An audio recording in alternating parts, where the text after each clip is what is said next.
are still high. Movement is restricted and much of the country remains in the dark following an internet and electricity blackout. It is expected that President-elect Samia Suluhu Hassan would be sworn in later today. We're joined in studio now by Channel Africa's reporter Nhlanhla Mahlangu, who traveled to Tanzania to cover the elections last week. Good morning, Nhlanhla. How are you, colleague? Good morning. Good morning. Thank you so much for having me. Your experience then, please share it with us in terms of you flying into Tanzania and what actually transpired in your journey. We flew into Tanzania on Monday evening, got there around 2 o'clock in the morning, went to the hotel around about 8ish, went to INEC to try get our accreditation.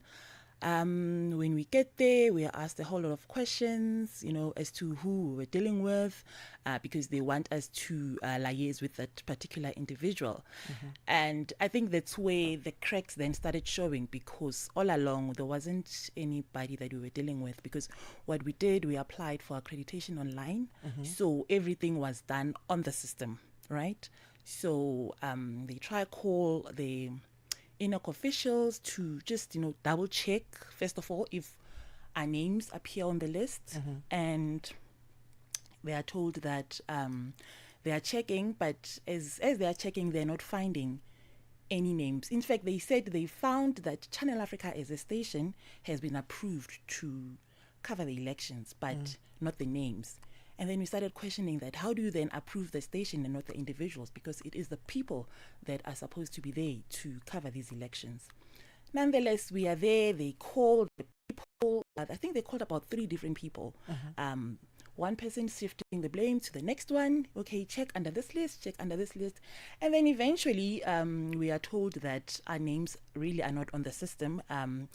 The details that we filled probably were not all the required details that we're supposed to submit. We were told to maybe go back to the hotel and then they will try remedy the situation, right? So we leave INEC and then we head back to the hotel. As soon as we get to the hotel, we log onto the system to check, because when we left South Africa, we did check, and we got the notification that all the details that were supposed to be submitted were submitted, and our registration was complete, right? Yeah. And we tell the person on the other line that it says that the details are complete. And then this person is insisting, no, it can say the details are complete, but I am telling you that, the stuff that you guys didn't fill. And then we ask, what sort of stuff? Because you need the accreditation letter, you need the press card, you need the picture of the person that is coming to Tanzania, and all those things were submitted. And they were like, unfortunately, there's nothing we can do. And I was like, okay, then what do we do then? And they're like, maybe go to the embassy or go to the Foreign Affairs Department, because those are the people that can assist at this last juncture. And I was like, but it's like 24 hours before the elections. Even if we head to the embassy, who's going to assist us? I mean, these are Tanzanian elections, not South African elections. Yeah. I'm just not seeing how officials who work in the embassy will be able to intervene and assist us, Nonetheless, we are told that, unfortunately, without the press card, then it just limits us. Then we can't cover the elections. Mind you, we are there to cover the elections. Our editors are waiting for us to be filing stories, updating what is happening on the ground. And we decide, you know what, because we don't have the accreditation, but it shouldn't just limit us. Let us just maybe go around and just get a sense of how people are feeling. It's a few hours before the elections. We go around asking people. People were basically going on with their businesses. There was no sense of an election is taking place, were you able to speak to any of the ordinary Tanzanians? We were, as much as they were afraid to speak on camera and on the recorders that we use. We would ask questions like, are you excited about the vote? And they'll be like, yes, we are. Are you voting? Yes, we are. Just one word answer, but nothing further than that, but we were able to get a sense of how people are feeling. How freely were you able to move about in terms of trying to get the sense of the ordinary Tanzanians and their experiences, or at this point, whatever their expectations are before going to vote? Because it was a day before the elections, so things were still calm in the country. There wasn't even a sign that, violence was going to break out. So we were quite free to move around, to talk to people and gather their thoughts, right? Then come election day. We wake up in the morning, but we can sense that it doesn't feel like it's an election. The streets are completely deserted. There's nobody on the street. And I asked the people who work at the hotel how far the voting stations are from the hotel. And then they tell us there's 2 just around the corner, And then I told my colleague, because I was with a colleague from the Chinyanja service, Tamo, then maybe let's rather just go pass by these voting stations. I mean, we've got nothing to lose. We're just passing. It's not like we will get into the voting station and actually, talk to the people there. And as we are passing, I see there's quite a movement of military cars on the road, right? We go past this first polling station, and there were literally 2 people at that polling station. Majority of the people that were there were the support staff and the party agents. Well, one party agent, because the other political parties were barred from partaking in these elections. And that was like a red flag, because Dar es Salaam is the hub of Tanzania. You would expect that the city center is buzzing, the queues are long, there's people that are excited to cast their votes. We passed this first polling station, and as we are heading to the second one, I tell my colleague that, I'm feeling a bit uneasy, because these military cars that are passing, I don't know whether they are passing to monitor, any events that will probably unfold, or what. That's when we got a wind that actually in some parts of the country, protests have broken out.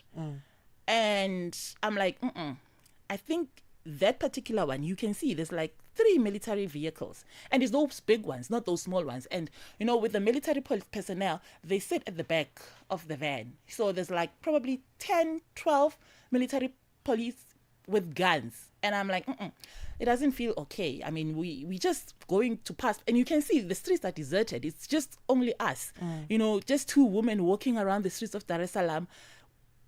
It's a red flag on its own. So I tell my colleague, let's rather just go back to the hotel and just monitor from there and hear what is happening around the city. And as we get there, the hotel manager tells us that, we need to stay put. No, as we get back to the hotel, there's a police car that is just parked outside the hotel. Yeah. And then shortly after that, internet goes off. That was around about 10 o'clock, right? And I'm thinking, no, it'll probably come back, And the hotel manager tells us that it's not safe for you to go out. Please, ladies, just stay put in the hotel. Even the staff that is supposed to be on duty, they didn't make it to work. And then that's when you realize how serious this was, because he was telling us that further down the city, the roads have been cordoned off. So nobody can actually leave the city and no one can come into the city. Right. So we sit in this hotel with people that are now panicking, because there's people also that are supposed to check out and go to the airport. And we get reports that some flights have been cancelled.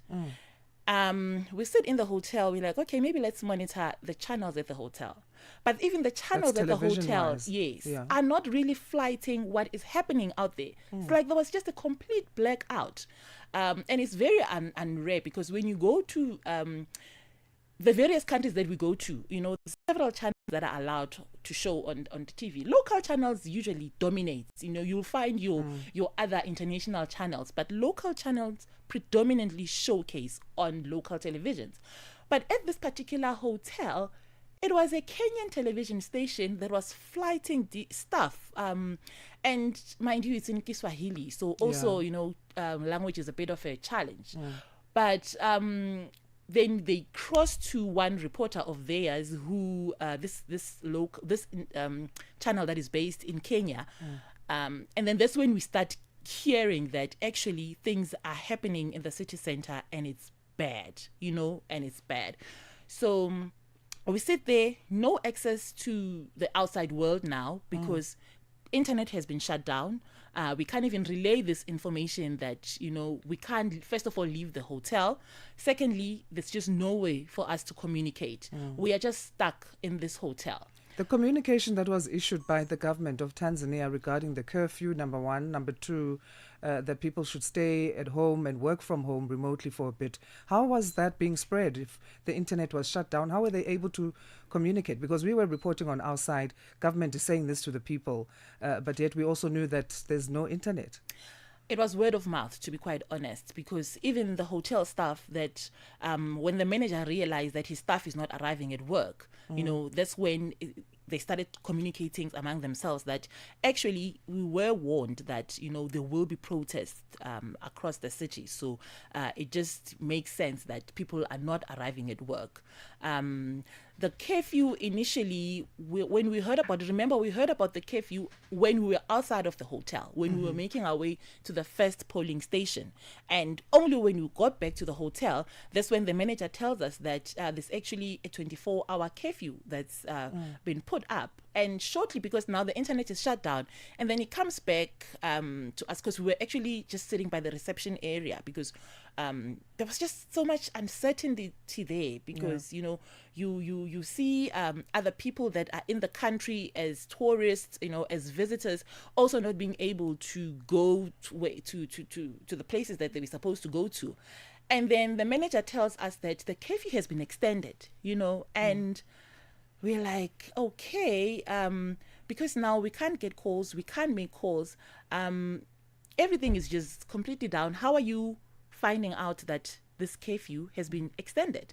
And then luckily for him, I don't know how he was able to do it, but he was able to make direct calls outside, not outside of Tanzania, but just outside of where we were. Yeah. So that's when the information then started trickling into all the other guests at the hotel. So fast forward then to the time now you now return, and voting has taken place around Thursday and Friday. What was the mood there like, and were you at any point scared for your lives? To a certain extent, but I think what made things easier for us is that we were in a confined place, because we were told that we cannot leave the hotel. You just have to stay put, stay in your rooms, don't go loitering outside of the hotel, because also it's just not safe. Remember, the streets are deserted. There's nobody there to even just, have a conversation with about what is happening, because you are just keeping to your room, So we are sitting there, internet is still down, and then the elections, remember, were on Wednesday. Then Thursday at around 1 p.m., they opened the internet for like 30 minutes. Right, that's when we were quickly able to just send messages, to our superiors, to our families, that we actually safe. It's just that internet was down for a bit, and then shortly after that 30 minutes, then it went off again, and then we started realizing that things are bad. But when we got on to switch on our phones and actually get to see what was happening, it was shocking, because we could see that some buildings were being burnt, some houses of politicians were targeted, there was just loitering on the street. It was just an uncertain time that we found ourselves in. But we're going to have to leave it there. We'll get more analysis on the story in terms of Tanzania, as we are going to be speaking to somebody from the SADC Secretariat as well to share their views. But thank you so much for your bravery as well, and we're so happy that you're back with us safely. I'm so glad to be back. Thank you so much for having me. Thank you. That's our reporter here at Channel Africa, Nhlanhla Mahlangu, who recently traveled to Tanzania to cover the elections that took place there.